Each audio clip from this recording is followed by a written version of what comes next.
I'm Ingrid McAllister, and I'm sharing these stories because I believe every woman is capable of achieving brilliant things. But we can't do it alone. Together, we will empower each other, learn from each other, grow together, and help each other give back. This is womanhood.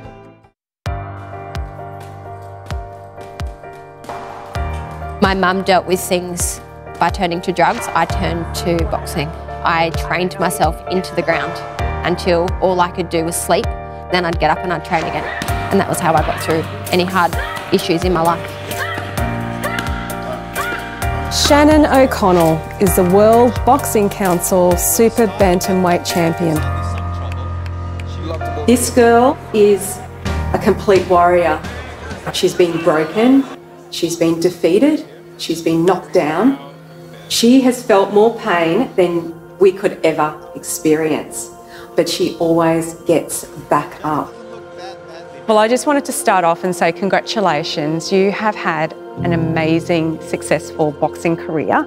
You've won so many Australian championships, so many titles, ranked #2 in the world. I mean, they are huge achievements. Yeah, thank you.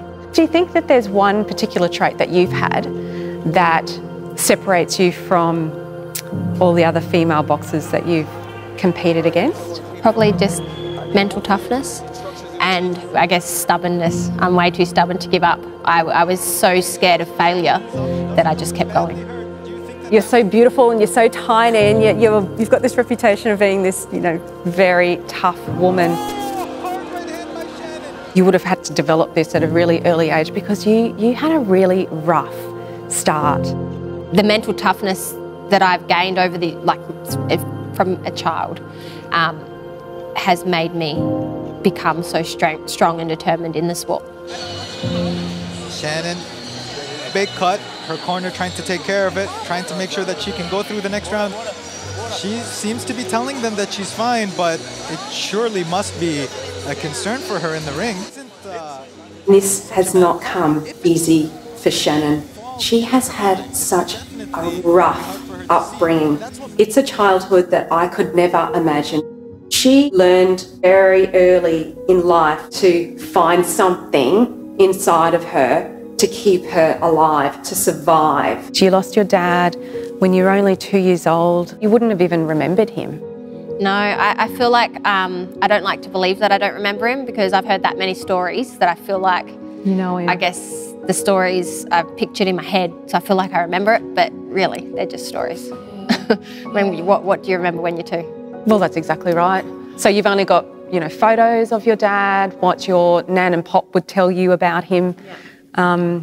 And I see that you have on your arm a tat that you had done. It's incredible. You look like him. I do. I've got photos of him when he was little, and I look much like him. How did it feel having that done? Like, how did you feel when you walked out and had that there? That's there forever. I literally sat in my car for about half an hour crying before I drove away.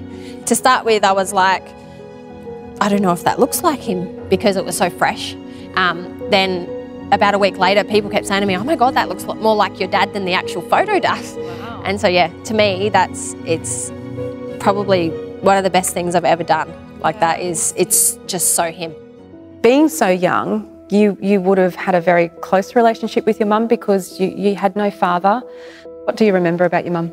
My mum was a very vulnerable person. She had a bad childhood even before she met my dad. She had a previous marriage which wasn't very nice. So she was a very vulnerable person. To me, in my mind, I've always had this thing of my dad was her knight in shining armour. She was never, which I believe I suffered from later in life as well, she was never taught happiness. She was never able to accept happiness because she never had it as a child herself. So my dad was this perfect human that came into her life and she just treated him like crap, put him through hell because she didn't know how to accept him. It's all she knew was to push good things away. So I guess when he died, she had a lot of regrets and her way of coping with them was to turn to drugs. So she loved us. She loved us probably more than she was capable of even loving anyone. But her way of dealing with things was to try and make it all go away. Sadly, Shannon's mother died of a heroin overdose years later.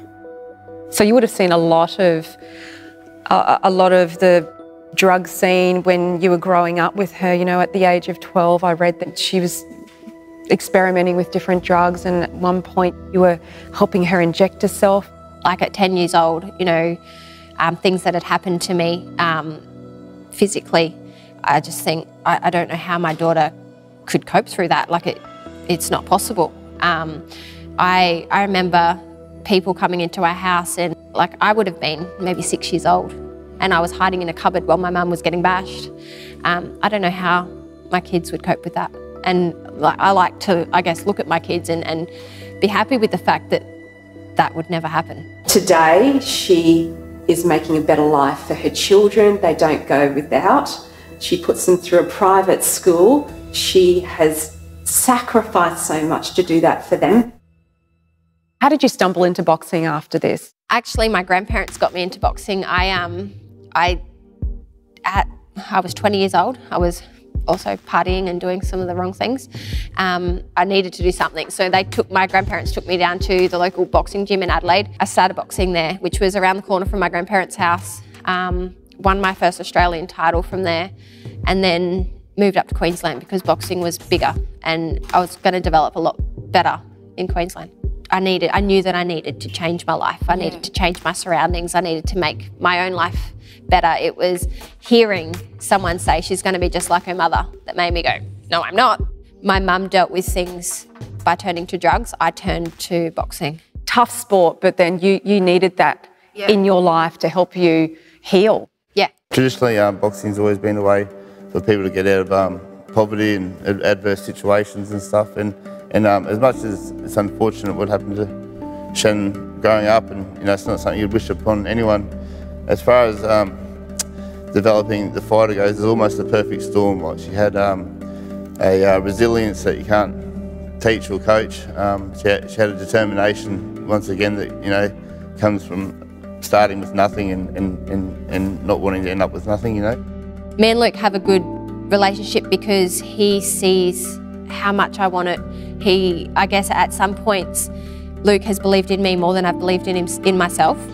As a trainer, you always develop a pretty close relationship with the fighters because you spend so much time with them. I read somewhere that he said, you are the reason why he has grey hair. Yeah.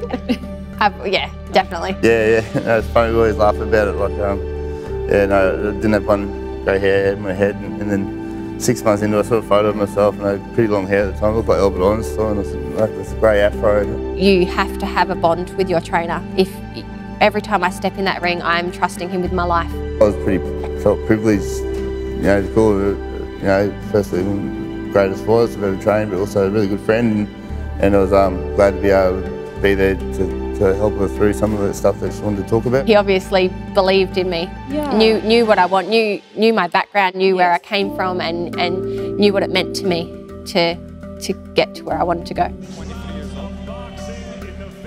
This shirt that you have on today, I've watched that fight and it's brutal. Do you feel that pain? Like, you don't feel pain, you obviously feel the punches, but it doesn't hurt like enough to make you stop. You were a single mum there for a while and you've done all this on your own. We talk about prize money. It's really not great. Like, you certainly have not done this for fame and fortune. Shannon won a WBC world title down in Melbourne, and she got $3,000 for that fight, and that was for a 10-rounder, and I got the main event for a regional title, and I got $40,000 for 8 rounds. And I mean, they take just as much risk to get in the ring, and they train just as hard. I haven't probably gotten what I deserve out of boxing financially. I've gotten through. In those moments where you are nearly out on the ground, you're the type of girl that would never give up. I've never had a trainer throw in the towel for me. I actually think they're probably always too scared of me. But again, this goes back to your childhood, this goes back to all that toughness. That is a true representation of who you are. Shannon now gives back to underprivileged youth that have had a rough start to life, like she has. Well, I just think you are so inspirational. You are so determined. You've been through so much adversity. You have pushed through this male-dominated sport. You've come out on top. I hope that there are so many women out there that, you know, listen to your story and when the chips are down, they see a bit of inspiration from what you've done. If I was able to tell my story and save one person's life, then it was all worth it. Because obviously I came through the other end as well. You have. You are a true champion, and I have loved something. After all this time, now I'm going to cry. Her children are her inspiration. And actually, I think her father is up there looking down and keeping an eye out for her. And I'm sure he is so proud of her.